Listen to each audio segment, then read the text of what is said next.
નમસ્કાર, હું છું પ્રિયા અને તમે જોઈ રહ્યા છો જનતા કી જાણકારી ન્યૂઝ। નજર કરીએ આજના સમાચાર ઉપર। બોટાદ શહેરમાં પડેલા ભારે વરસાદને કારણે સાળંગપુર રોડ અંડરબ્રિજમાં વરસાદી પાણી ભરાતા વાહનો ફસાતા જિલ્લા ટ્રાફિક પીએસઆઈની પ્રશંસનીય કામગીરી સામે આવી છે।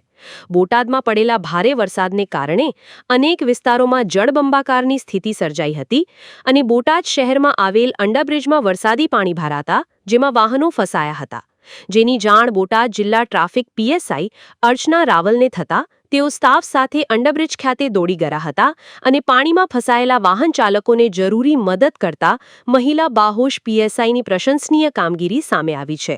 પાણીના ભારે પ્રવાહમાં વાહન ચાલકોની મદદે આવેલા જિલ્લા ટ્રાફિક પીએસઆઈ અર્ચના રાવલ અને ટ્રાફિક પોલીસના જવાનો મદદ માટે પહોંચ્યા હતા।